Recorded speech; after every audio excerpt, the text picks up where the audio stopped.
yes, someone did die. Very suspicious. We don't know definitively. Yes, I got bomb threats, and I ended up getting 5 in total. Um, but the thing that I think really gave me pause was last summer when they stalked and followed my wife. She was 6 months pregnant at the time, when she was out for a summer walk. And the very next morning, when we wanted to start a walk, she's pregnant. She's being active is good. And so we wanted to go for a morning walk to start the week. And we started the week seeing posters up along the circuitous route she had taken the night before. Kevin supports genocide and all that garbage. Because they wanted to send us a message. We know where you live. We can get to you. We know who your wife is, and we can get to her.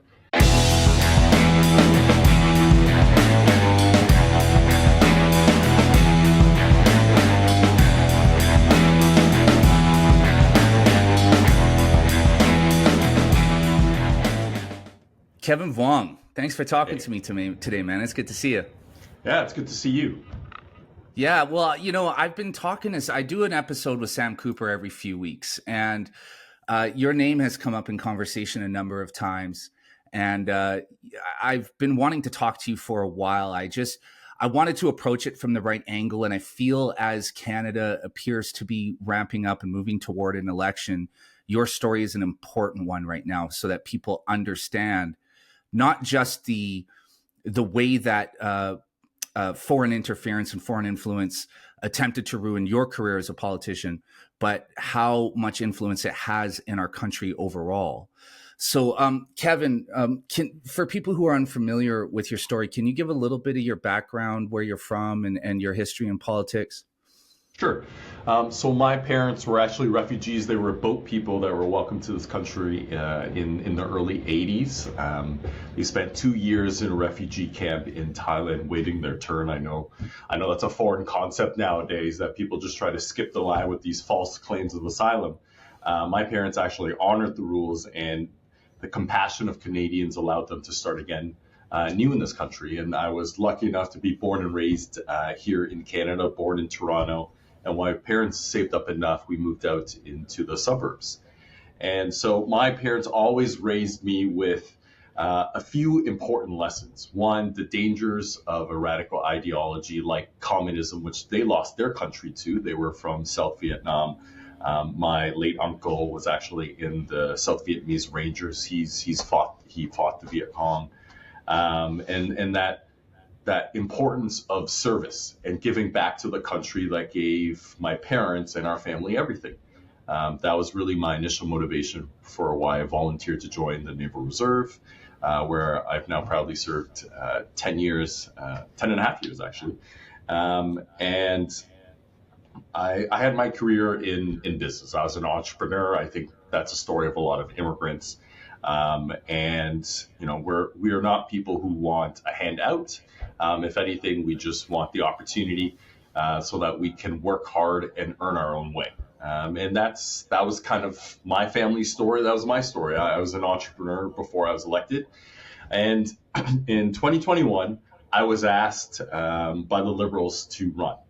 My predecessor was retiring, and he thought I was a good fit. Mark represents the next generation. I was locally involved. I was an entrepreneur. And so I thought I was about to live the Canadian dream. In one generation, my family's going to go from refugees to having their sons serve in our nation's parliament to give back to our country. And it was so exciting. Was I a Trudeau liberal?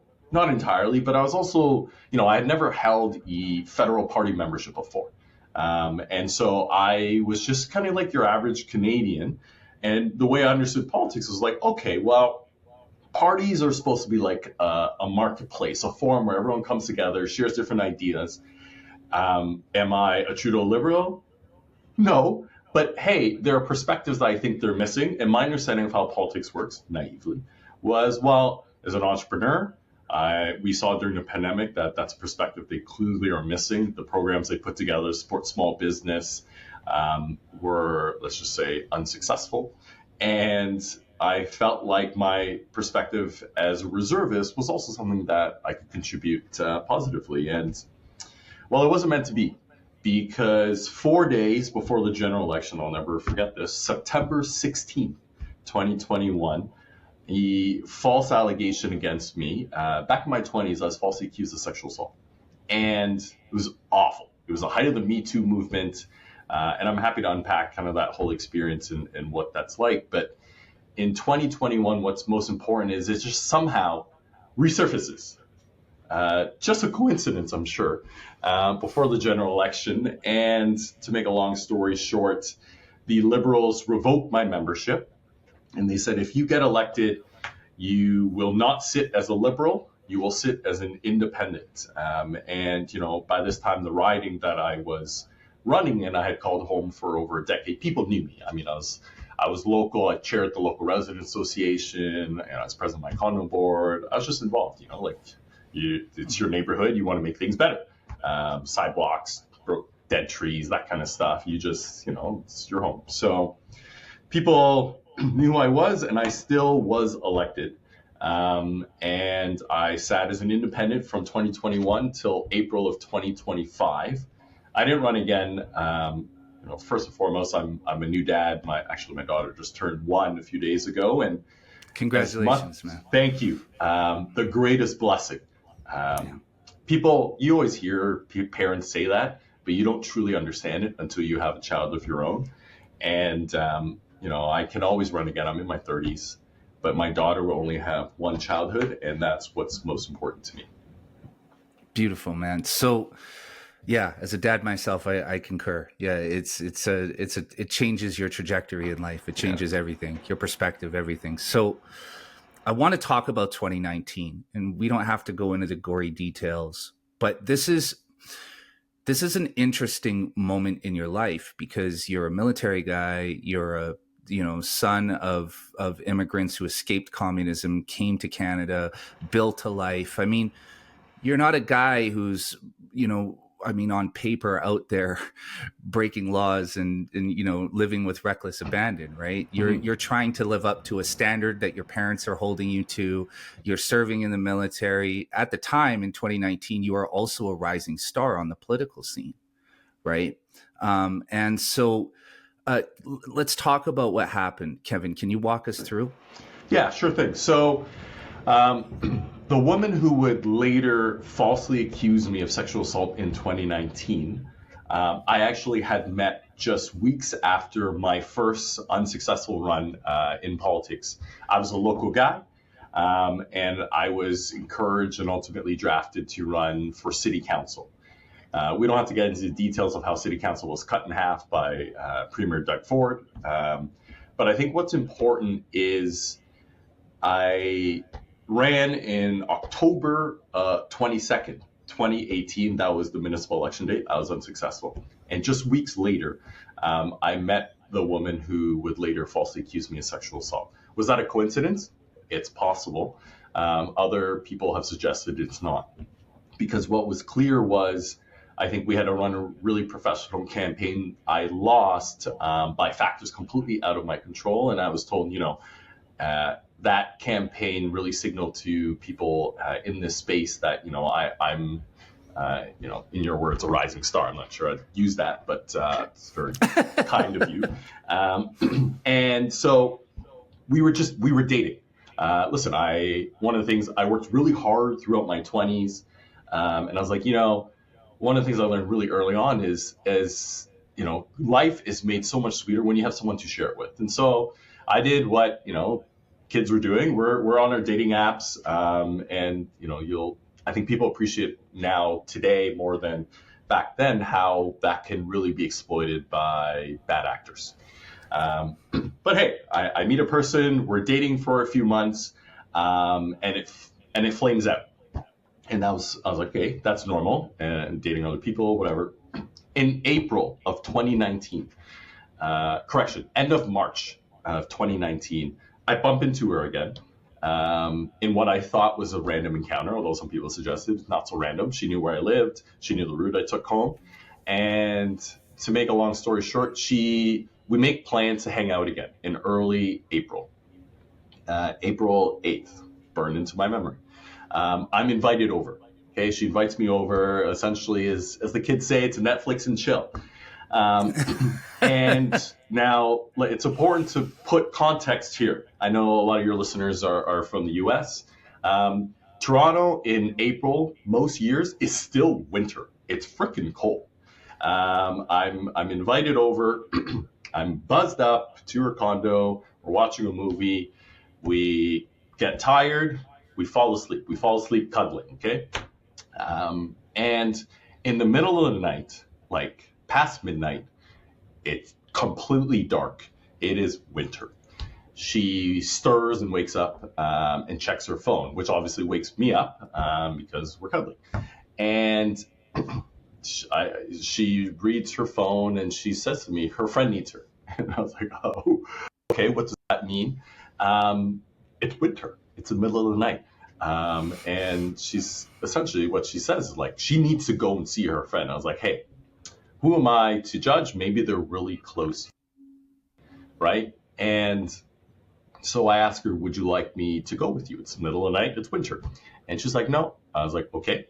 Can I stay and sleep the night and leave in the morning as I have before? Because again, it's freaking cold and it's winter. And she's like, yeah, sure.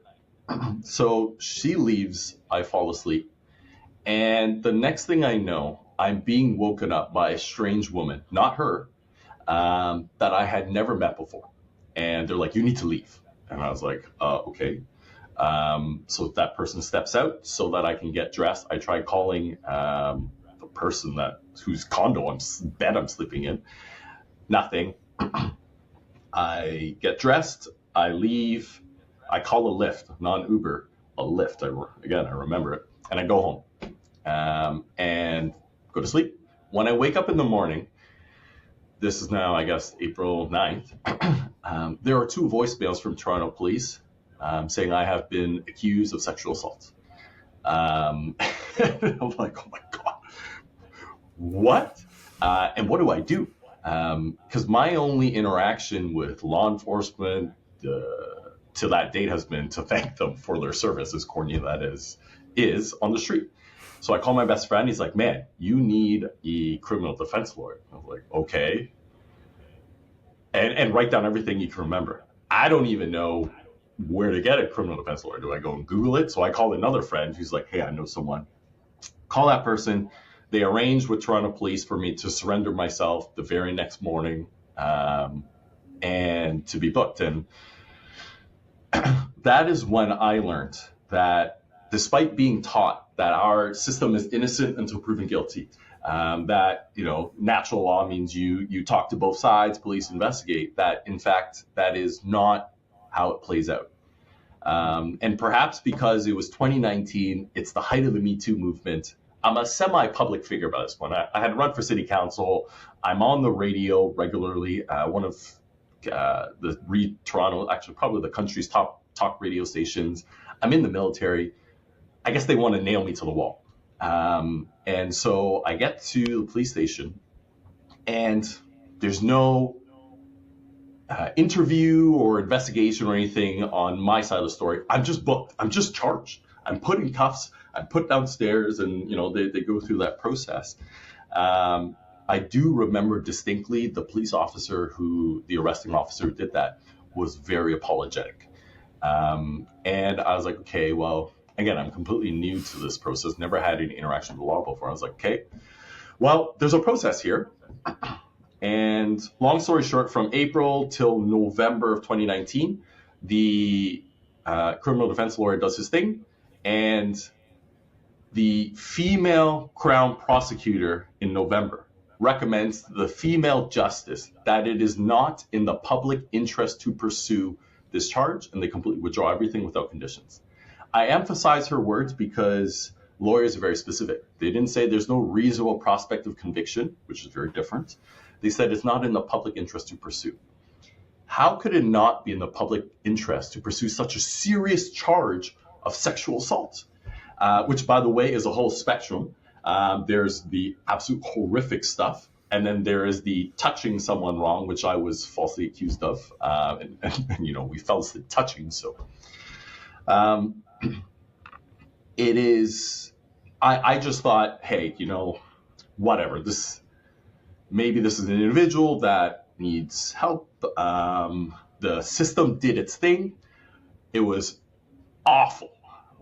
Darkest chapters of my life, right? To be falsely accused of something in 2019, and I told nobody. I didn't tell my parents. I obviously didn't want them to worry. My brother didn't know.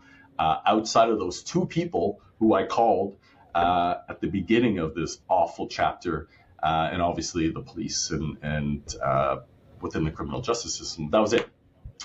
So that ends in November 2019, and I thought I could move on with my life. And perhaps if the complainant felt like justice was not served, she had 2 years to try and return to the crown, pursue justice, whatever, but it was radio silent. Until 4 days, we fast forward to 2020, 4 days before the general election on September 16, 2021, where allegedly she had been away on vacation or something for a month and comes back and sees my election signs. And the first thing she decides to do is run to the Toronto Star. And I guess the rest is history. Okay, so just for the listeners, some important points here that people need to pay attention to. Kevin, at this point, is a member of a city council. He has designs. I had run. Okay, sir. He had run successfully for city council. However, young, charismatic guy, clearly has a future in politics. What's important here for you guys to note is that people, when we think about foreign interference and foreign influence, we always think about people at the very top: Justin Trudeau, Mark Carney, Chrystia Freeland, so on and so forth. But they attack as all the way down to the municipal levels. Like, that's the thing that people have to understand here. This isn't just a federal government thing or even a provincial government thing. This is city councils. This is municipal governments. This is school boards. They're going after people everywhere, and they're going after them early. So you have this young, charismatic guy who has a clear future in politics, Chinese heritage, right? Parents escaped North Vietnam, escaped communism. I want to say probably not many family members in mainland China or direct links to None. you, right? And we're of Chinese heritage, right? And I speak Cantonese. Right, and exactly. So a lot's been made about the different proxies or agents of the Chinese Communist Party that they want to elevate, people who can advance their agenda. What is not discussed enough are those who they will try to delegitimize, and whose credibility try to destroy or candidacy altogether, who might be an obstacle to achieving their agenda. Exactly. And so this is and what Kevin brought up here was important, because he has no direct links to anybody in Hong Kong, nobody in mainland China. So the way that the Chinese interference usually works is, they'll threaten family members. They'll threaten the members of people's families who are still in mainland China or still in Hong Kong. Kevin has none of that. So what's the next way to get to him? A honeypot. And this has happened to a lot of people, and we'll get into this later in the story. But this is an important feature of the story, because this event is not a random event, right? This is clearly designed to have something on Kevin in the future, and merely by the act of pressing charges, now it's on record. Now this is a smear on Kevin's record, a guy who has a spotless record for the most part. I mean, you said this is the worst part of your life. So I'm assuming you're a guy who's been in very little trouble in his life before, but now the damage is done. Now they have this on you, so that coincidentally, 4 days before the election, this can roll out in the media. So, Kevin, what was the story that ran on you, and what publication did it run in? So ran in the Toronto Star, 3 reporters on the byline, and I alluded a little bit to it earlier that the complainant had allegedly been away for quite some time, came back, saw my election signs, and the first thing that she decided to do was reach out to media. What was interesting to me is if we fast forward a little bit to 2022 and onwards, when foreign interference really came to the forefront in Canada, with issues with other parliamentarians' families being targeted, there were a number of China watchers, including one of those three reporters who reached out to me. Alex Bellingall is a Toronto Star, I think, senior parliamentary reporter. And I was starting to realize with people coming to me that, hey, Kevin, what happened to you never smelt right. And folks who had done some digging are like, this is a honeypot. To be honest, I struggled with it because it's like, why me? I'm a kid who grew up in the burbs. I'm the son of refugees. It's not like I come from wealth and power and networks. I was just some kid who wanted to give back to the country that gave my family so much. I didn't sign up for great power politics. And then I realized it's like, well, it's not about who I am. It's about what I represent. It's one thing for you, for example, to raise the issue of Chinese foreign interference and the threat that the party represents, because they can just call you racist. Maybe you just hate Chinese people. But I am Chinese. And it falls quite flat, not that it stopped them from trying to call me a white supremacist, which is kind of funny. Are you black? But, so it's started to make sense to me. And one of the three reporters who broke the story, and let's be honest, he was told the story and they wrote it, admitted to me in 2022 that the complainant, whose the story is entirely based on, he never spoke to himself. Listen, I'm not a journalist, but I feel like it's kind of weird to attach your name to this story that could destroy a person's name and career who you yourself didn't speak to. But that was a big question for me. But one of the other things that people pointed out to me as I was recounting this story, and people like Sam Cooper had come to me as well too, and he had heard different things from different sources, is the complainant who I'd met. When I had met her, she had told me her name was, and it's probably better from a legal perspective, I'll say her name, but I had known her as what, like, her full name was this, but her full name, when I later learned, according to Toronto police, was different. So discrepancy number one. Two, the persona or profile with which she told me was that she was an undergraduate student at U of T. She was doing the 5th year of a 4-year degree. Why? Because she couldn't live at home. And she couldn't live at home because she needed to work, and she needed to do that because one parent was abusive and another was an alcoholic. So she lives in financial precarity, all right? That's a situation that at least I understood. Except she drove a Lexus luxury sedan with a premium vehicle, with premium gas and premium insurance. And in 2022, as people were asking me these questions, it's like, oh man, that doesn't make sense either. How do you reconcile financial precarity with a premium vehicle? And hey, maybe her conditions could have changed a lot in that almost 2 years, from 2019, from the false allegation until 2021. But I also don't know a lot of people who go on vacation for like a month. And so a lot of things really didn't make sense. And, you put yourself in my shoes, right? This happens, you're like, man, why? I almost swore there.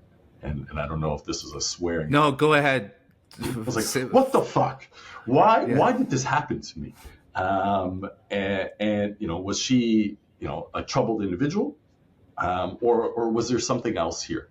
And what was it that, there was an opportunity exploited by a foreign adversary that was helped along? Was it a honeypot? I don't know.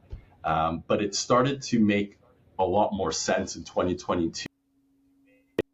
A kid from the suburbs who's a son of refugees, who's the first in his family to be born in Canada, the first to go to university, would somehow be caught up in these great power politics.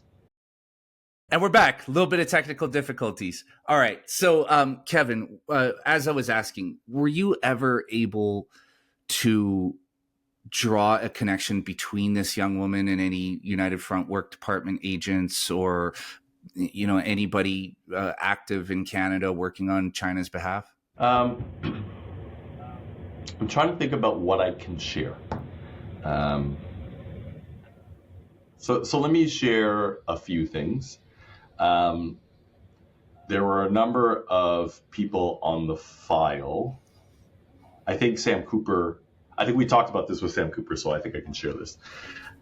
He had sent me photos of known, let's just say, proxies of a Chinese Communist Party that were publicly known. And in the room with this individual was someone who he thought resembled the complainant on two different occasions at two different events with this same known individual. And I think what was key for me was I couldn't definitively say it was her, but I also couldn't definitively say it wasn't her because it was high profile and all that sort of stuff. I think it's important to point out that I had a meeting with CSIS. Actually, we initially were hoping to have the meeting in Ottawa just out of convenience. And they were like, no, the people leading our file on Chinese foreign interference is based in Toronto. And so meet with our Toronto experts there. What I thought was a half an hour meeting was 2 hours. I think it's also important to point out that the special rapporteur, the Right Honorable David Johnston, when he did his work and he published his report, there were the parliamentarians that he met with were each of the party leaders, Jenny Kwan and Michael Chong, who are both my former MP colleagues who have publicly verified incidents of Chinese foreign interference, and me. Those are the only MPs that the special rapporteur met with. And I wish I could share more, but I think Okay. that's what I can say. Yeah, fair enough. And I mean, it's important that you hold some of the cards close to your chest, because obviously this is an ongoing investigation that has reached all the way up to our intelligence service, right? So this is something that, obviously it runs very, very deep. Now, I guess my next question is, was there ever any indication to you as to how that story reached the Toronto Star? Did it come from the complainant herself? That was my understanding. I don't know definitively. I'm sure there are a lot of theories out there that what happened wasn't by accident. I think what I will say in terms of the timing is I think they made a mistake. Do I think this was something meant to destroy my career when I ran again? Yeah, I think so. I think they expected me to run again municipally. I don't think they expected me to run federally. And the circumstances with which I was asked by the Liberals to run was intentionally kept very quiet. The strategy was we didn't want the NDP to know the riding was in place, so they put in the lame duck, and they did.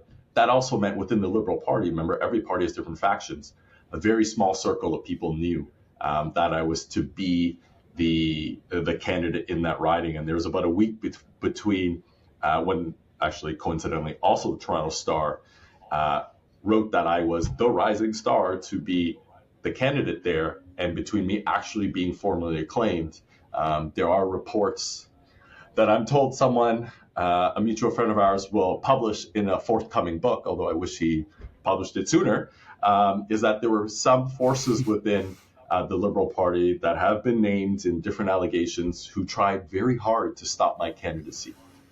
And I look forward to reading that book, and I wish he published it sooner. But it's, I think there are a lot of coincidences here that after a while, it really becomes challenging to say this was all by accident.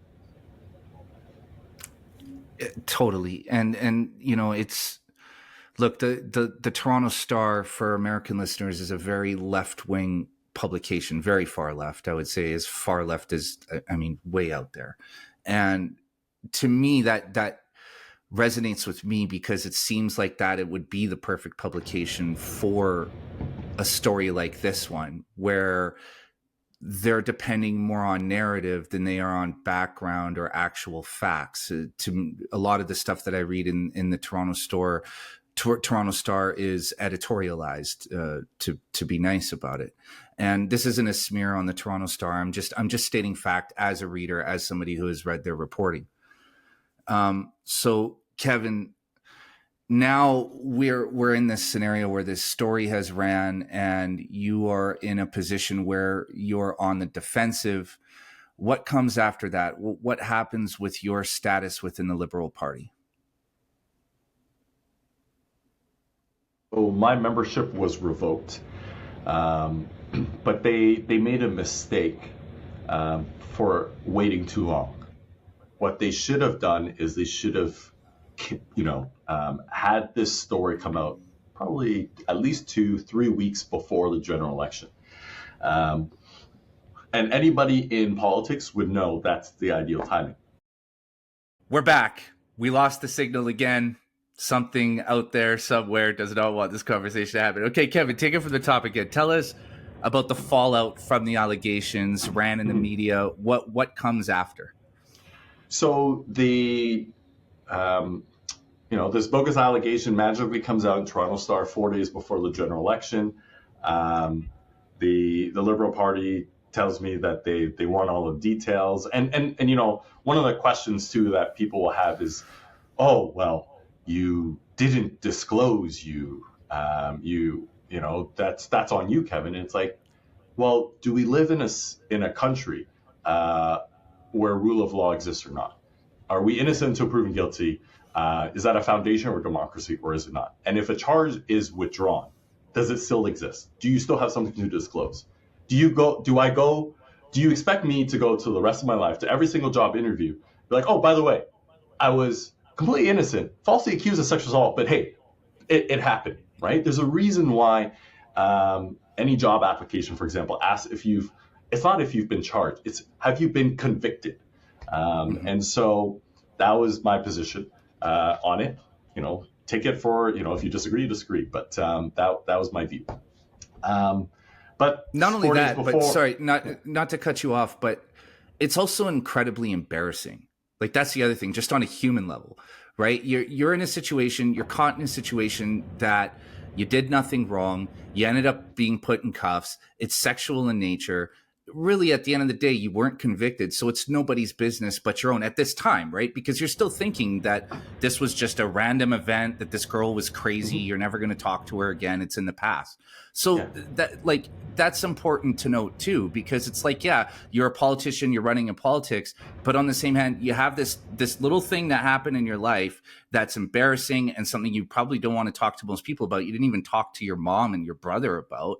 And so, yeah, sorry, please continue, Kevin. I just want to put that out there as well. No, for sure. And I appreciate that. I can tell you I've heard from senior parliamentarians too, who are like, Kevin, I did the exact same thing. Especially if you're innocent of it all. But anyways, 4 days before it comes out, 3 days. So then there's a day where the Liberal Party is like, give us all the details. I do. And now we're 2 days before we're supposed to have a conference call where I connect with the powers that be in the party, and it was supposed to be that morning at 6 a.m. I get an email into my inbox, canceling conference call, we're revoking your party membership. And so I was like, and if you win, you're sitting as an independent. Obviously, this is devastating, right? And my name's being dragged through the mud. I think it's on the lips of 3 of the major party leaders. It's awful. Again, for a kid who grew up in the burbs, we work hard, came from nothing, worked our entire life towards things. And I can tell you, some of my best friends told me later, like, they half expected to get a call that I was found in a ditch somewhere. But I will tell you proudly, my parents came from, they survived 10 days on the Indian Ocean. They evaded the Viet Cong. My dad fought back pirates 3 times, survived 2 years in refugee camp. Listen, a few very mean words, which were devastating to my career, was nothing compared to what my parents went through. Their blood flows through my veins, and we survived, and here we are. But the mistake that the Chinese Communist Party made was waiting too long. because by doing only 4 days before and for the process for the party, by the time they decided only 2 days to the general election, they could not remove my name from the ballot. Still, a lot of people knew. So what happened was on the ballot when people showed up to vote, it still said Ken Vuong and still Liberal Party beside. Now, some people, especially the NDP, which was the only other contender for that seat in downtown Toronto, which was a very center-left, let's just say left riding, they like, well, it's delegitimate. People didn't know Kevin wasn't Liberal anymore. But again, like, I lived in a decade. There were people who called me while in line to vote, and they were like, Kevin, I don't understand what's going on. Are you still the candidate, or are you not? I'm just not a Liberal anymore, despite what it says in the ballot. And I remember this call where someone I knew in the community was like, I don't care. I'm voting for you. And I know you. I just wanted to make sure you're still running. And that was the case. And so I did end up getting elected, and I sat as an independent for 4 years. Sorry, Yeah. the last thing I should say too now, is I think the mistake, the Chinese Communist Party made this mistake because they don't operate in a democracy. They don't understand the nuances of the process of the deliberation at the party level, the revocation of a party status if it goes down that path, and the time it takes for elections candidates to reprint ballots. These are things that any party operative here in Canada would know, and that's why 2 to 3 weeks. That's what opposition research is for. People do this shit all the time. But this amateurish mistake was made because they don't operate in democracy. They operate in a dictatorship. Exactly. So did anybody at any point after your membership is revoked, did you hear from Justin Trudeau or any leading members of the Liberal Party to give you an explanation or nothing? No, not at all. I mean, in private, there were members of their caucus that apologized to me, said it was completely unfair. They didn't agree with the party, but nobody who was willing to go out to bat for me. There were individuals who obviously, again, different factions who are within the Liberal Party concerned about Chinese foreign interference, who, just kind of like, apologetic, like, I'm so sorry, you're just another casualty of the war, which isn't particularly comforting because it's my name and reputation. But it was also really hard because it's a steep learning curve, right? You step into Parliament, you don't have the support of a party. You have to learn what for me was an entirely new profession. Again, I didn't come from politics. It's not like I was a political staffer. It's not like I was involved in party politics.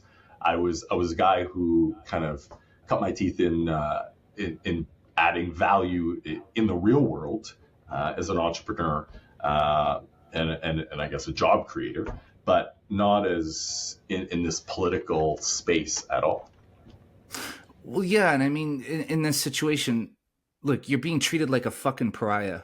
Now you have the scarlet letter on you, right? Mm-hmm. And what's really gross to me, and this goes for both parties in Canada, all parties in Canada, really, all three of our major parties, that they'll just abandon you at the drop of a hat. The moment that there's any inkling that there's some sort of ripple, without further investigation, without digging deeper into it, nobody leaps to your defense. Nobody jumps up to defend you. Now, you're sitting okay, there's two key points here I want to make for the listeners. Number one, you were elected as the representative for North York Spadina, correct? Spadina for York. Okay.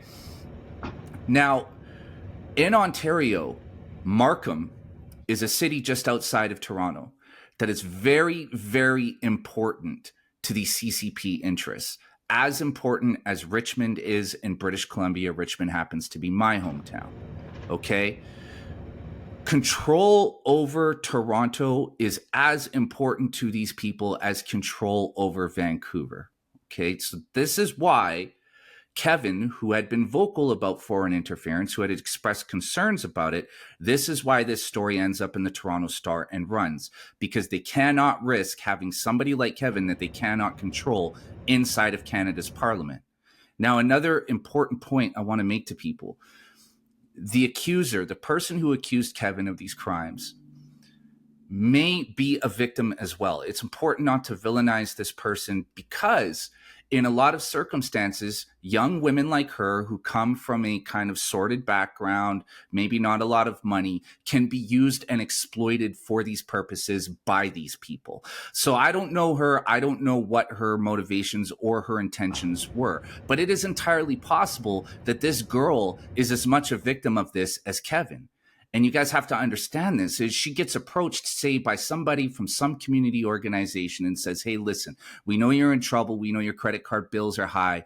We're willing to give you $20,000 if you're just willing to do a few things for us. And that's how this stuff works a lot of the time, is that they're exploiting everybody, right? And so, Kevin, now you're elected, you're sitting as an independent MP, which gives you the ability to have a bird's eye view of all of this and no attachment to any party politics whatsoever, which you said was a blessing in disguise, because it's beautiful for you. Now you can attack any and every issue that interests you without having to toe a party line. So I want to talk about China's influence in Canada's federal government, because you were inside the machine. How prolific is it, and how obvious was it to you while you were there? It's, if you knew what to look for, it was painfully obvious. There would be votes to, for example, condemn China on what they're doing and perpetuating even today against the Uyghur Muslims, which is a real and actual genocide. And there would be liberal members of parliament. I remember this distinctly. The vote to condemn the Chinese was emotion. It was the second vote of 3 votes. And there would be some liberal MPs who would vote for the first one, magically be busy, and miss the second vote that was critical of China. And listen, that happens, right? But usually you'd miss then subsequent votes because maybe you're in a meeting. I'm guilty of, I've missed an occasional vote here and there. But would then vote for the third one that had nothing to do with China. So nothing to do with China, voted. Critical of China, magically disappeared. Third vote, nothing to do with China, back at it again.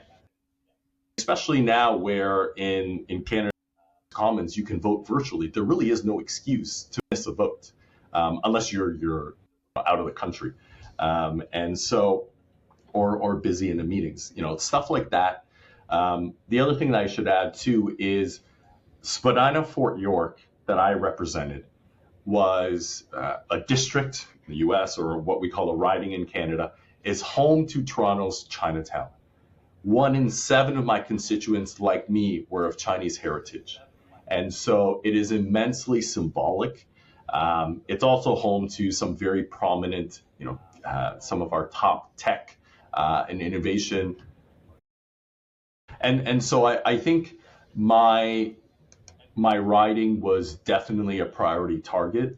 It makes a lot of sense for those reasons. And again, I didn't realize this at the time, but I obviously understood it now, that I had committed many of the biggest sins from the view of the Chinese Communist Party.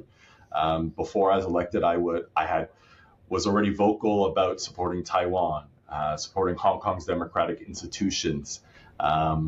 Obviously what I knew of what was being done in Tibet was wrong, less so about the Uyghur Muslims and Falun Gong, but those are the 5 poisons. And unfortunately, I had already, from the Chinese Communist Party standpoint, already committed multiple sins. You were very poisonous, let's say, to them and their interests. Now, Kevin, you raised an important point, and something I want to hip the listeners to again. In the CCP's perspective, the Chinese diaspora, no matter where they exist in the world, belong to the communist Chinese. That's their wording, not mine. They believe that the Chinese diaspora are spread throughout the world, for the explicit use by the Chinese communists. So when you have somebody like Kevin, who is representing a riding where Chinatown, 1 in 7 people are Chinese, where Chinatown is, it's a big deal because you have this voice who is very critical of China, critical of the things that they're doing in Tibet, critical of their aggression toward Taiwan, critical of, like Kevin said, all of the poisons. So you're now in Parliament, you're watching all of this happen, and you're seeing, perhaps maybe through your own eyes or through Sam Cooper's reporting, the closeness of the Liberal Party with United Front Work Department members, with members of Chinese organized crime. How does, give me your perspective on this. What are the dynamics that you see happening in Parliament, aside from people just randomly missing votes? Are you aware of this flirtation between the Liberal Party and Communist China? Yeah, the illegal police stations are receiving government grants, right? Whoa. It's public. There's associations of various community groups that have clearly been infiltrated, that I think originally started completely innocent, right? Members of the Chinese diaspora, like any community, want to come together. They want to celebrate their culture and different things in their new home. But over time, those have been systematically infiltrated by the Chinese Communist Party, and they're used as a front for other things. And some of the organizations that are identified as alleged police stations, well, it's public. You go look them up, and they're the beneficiaries of different federal government grants. You also see them actively trying to obstruct at the time we hadn't passed the legislation to create a foreign agent registry, something our American friends have had for nearly a century now. We don't have in Canada. We did end up passing legislation in June 20th of 2024, so last year, but still the government hasn't even implemented it. A coincidence, I'm sure. You see the obstruction, you see the them repeating. So there are parliamentarians repeating clear talking points out of the Chinese Communist Party. This focus on the Chinese Exclusion Act, which was a sad part of Canada's history at a time where it was official government policy to be discriminatory. You couldn't immigrate to Canada if you were of Chinese heritage. And it's true, that was bad. But speaking as someone of the community, people of Chinese heritage, we don't live in victimhood. Okay, that's not who we are. It's not part of our culture. We are merit-based. We work hard. We put our head down, and we get shit done. And so to see now these talking points coming out of Chinese Communist Party repeated on the floor of the House of Commons by people who have been alleged to be their proxies was a huge wake-up call. The other wake-up call for me was when I started speaking out very strongly on the issue of foreign interference in the House of Commons in 2022 was when I got my first bomb threat.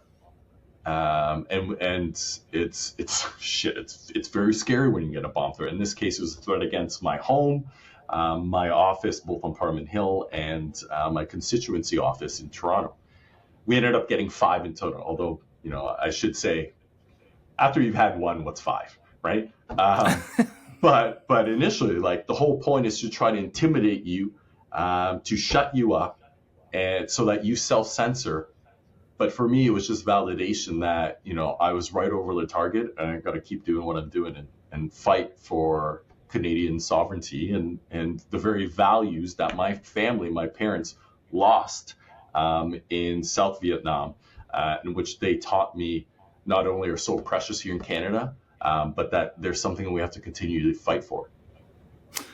Yeah, and just an important connector here is I don't have the information directly in front of me, but I believe there was a Canadian minister or somebody involved in government who was blown up in their home, correct?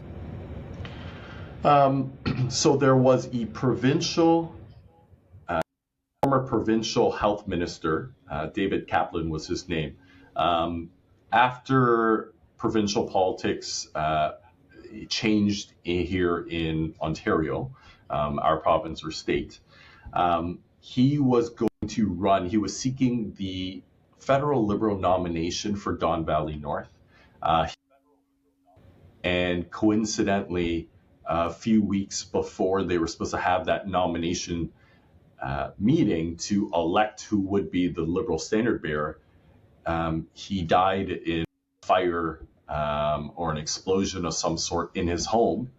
Nowhere else. His home survived, except localized within the very room where he was. And there was a coroner's investigation that was never made public, but it was, I think, suspicious. Okay, we're back again. Okay, so what I was saying. So there's a gentleman who had political aspirations who's blown up in his home. And that's why these bomb threats have to be taken seriously on your side, because clearly there's something happening. Look, is there any evidence or proof that this is all tied back to the Chinese Communist Party? There's no definitive proof, but if you can put two and two together and connect some dots, it's best to err on the side of caution, right? And so, Kevin, you're in Parliament for 4 years, sitting as an independent. You're watching these things happen, and I know we've talked a lot here about the Liberal Party, but there is definitely interference happening on the Conservative side as well. And we know that it's not just Chinese interference in Canada, that you have Indian, Khalistani interests, you have Iranian interests, you have all sorts of interests at work here. And so I guess the big question I want to ask you is, how much influence do foreign actors have in Parliament just based on what you've seen and experienced? I think a prime example is how hard it was to pass the legislation to create the foreign agent registry.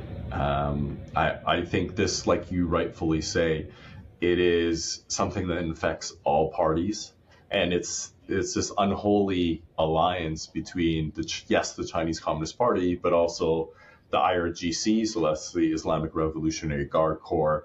The Khalistanis, for those who aren't familiar, is a violent separatist group from the Punjab province of India, and they are an organized crime extremist group of otherwise a very peaceful Sikh Canadian diaspora, and they all work together. We've seen this nexus, especially in a post-October 7th world, where they're united through the cause of anti-Semitism, not because they care about Palestinians, but because they see an opportunity to divide us.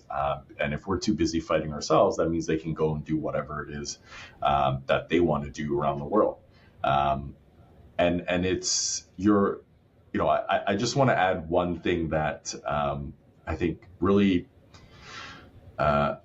impacted me and my family, and I hope brings it home for your listeners, is, yes, someone did die, very suspicious. We don't know definitively. Yes, I got bomb threats, and I ended up getting 5 in total.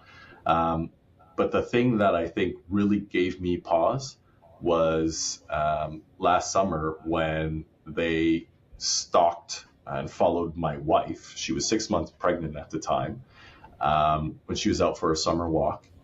And the very next morning, when we wanted to start a walk, she's pregnant. She's being active is good.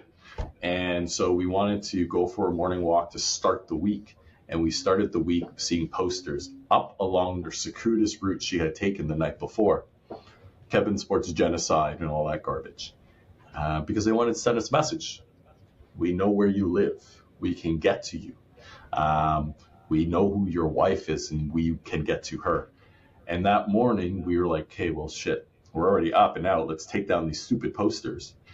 And as we're taking down these posters, about halfway through, my wife notices there's someone following us in a car, taking photos of us, taking these posters down. And my wife, I guess the emerging mama bear in her with the hormones and all that confronted them, that I would never let her do again. And they had some weird cockamamie excuse. Oh, I thought you were lost. Lost. We were holding our phones. It's daytime. It's daylight. And you never actually even came to talk to us. So obviously after that encounter, we rushed home. I called RCMP, Sergeant Arms of the House of Commons, and Toronto Police sent a cruiser to our home. But the whole point of all of this stuff is that if it can happen to me, it can happen to anyone else, right? And I think I hope that's what your listeners get out of this conversation. I don't, this isn't a pity party for me. I'm actually quite happy in my post MP life. I'm home most nights for dinner with my family, and I'm doing some really important stuff where I can continue my public service at a think tank. Actually, I was in Ottawa last week to host a press conference on foreign interference and sub-state capture in Canada's smallest province that, if you want, we can talk about another time. So I'm still fighting the good fight. But this happened to me. And I think the point here is it can happen to anyone. And the one thing I want to share, and I'll stop talking because I've been talking for a while now, is I'm now a part of an Interparliamentary Alliance on China. And IPAC came up out of democracies who recognize that we can't stand up to China alone. We have to stand together. And I had met other parliamentarians from around the world who have also been falsely accused of sexual assault, falsely accused of embezzlement, and other things to try to destroy their name and character. And what is it that we all have in common? It just so happens that we are all clear-eyed on the threat that the Chinese Communist Party presents to our democracies. And I'm so grateful that you guys are doing this because, look, Sam can only do so much. And he's the guy who's been the point person on this. Yeah, you have a lot of people online, but, Sam is an internationally renowned investigative journalist, right? His work is being referenced by the US government, by the Pentagon, by governments around the world, but he's one man. And, what we need are people like you. We need people who have served in Parliament, who have credibility, that can step forward and say, yeah, this shit is really happening, man. Like, this happened to me. And look, the reason why they're stalking you and your wife is purely to intimidate you guys. And the thing is you're militarily trained. So you have something underneath you. You can say, hey, man, if, shit hits the fan, I got us covered. But imagine that for most average people who have no training, don't know how to handle a firearm, don't know how to handle themselves in close combat. This is real. And just the simple act of tailing you and stalking somebody can be enough to throw them completely off. I mean, look, just in this recent election, we had Joe Tay, who was targeted by the CCP, who was told by the RCMP to be careful when he was canvassing and going door to door to shake hands with the constituents in his riding, right? Like, this is a real threat. And I'm hoping to reach out to Joe and talk to him about this as well. But this is real danger, right? When you have not just the RCMP, but also CSIS, when you have the intelligence agency coming to you and saying, hey, listen, it's probably not a good idea for you to campaign because your life is in danger, and there are CCP agents trailing you, and we're powerless to do anything against it. That's a real problem. And that's why we need guys like you and IPAC stepping forward, bringing this to the fore. So, Kevin, I know you got to run soon. I know you're a busy guy, new dad, all that stuff happening. But really, really quickly in closing, you guys recently held a press conference in Prince Edward Island with Sam Cooper, with Terry Glavin, who's another expert on this.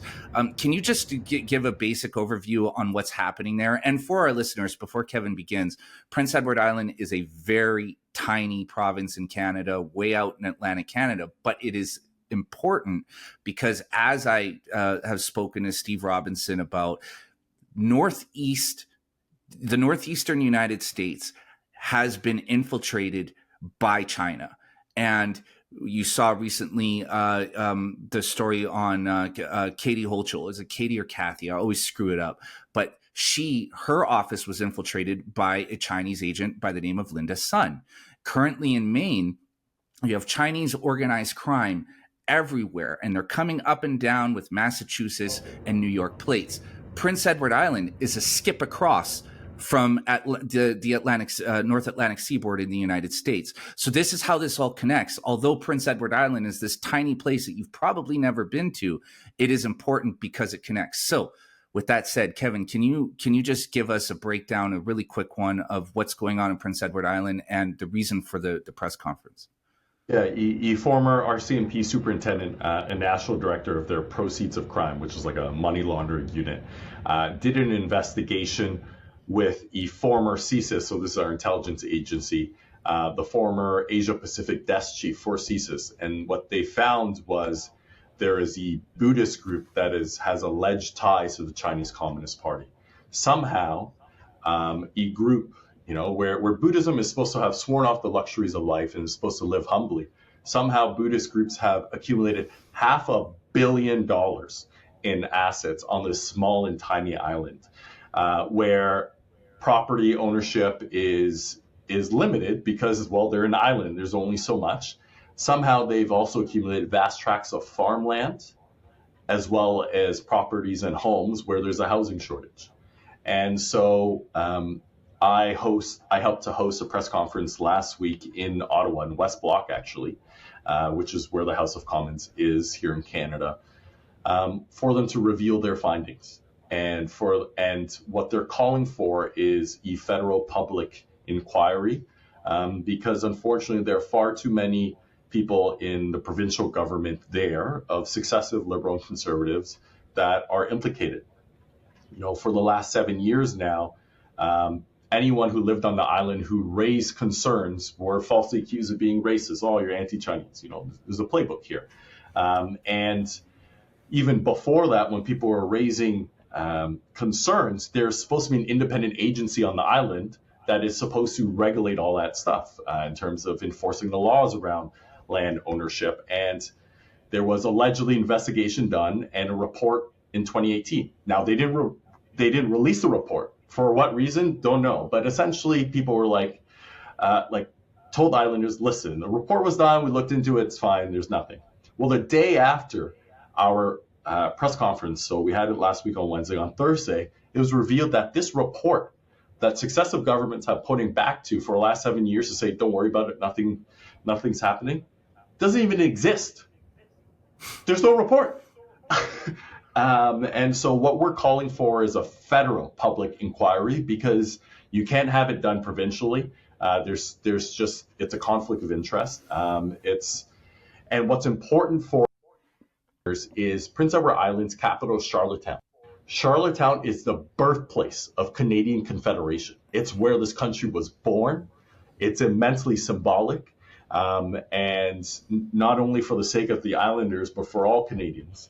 It has shown us the need to fight what is clearly sub-state capture, sub-provincial capture. And I believe that if we can correct things and turn things around on the island, then that can be a roadmap for us to do across the country.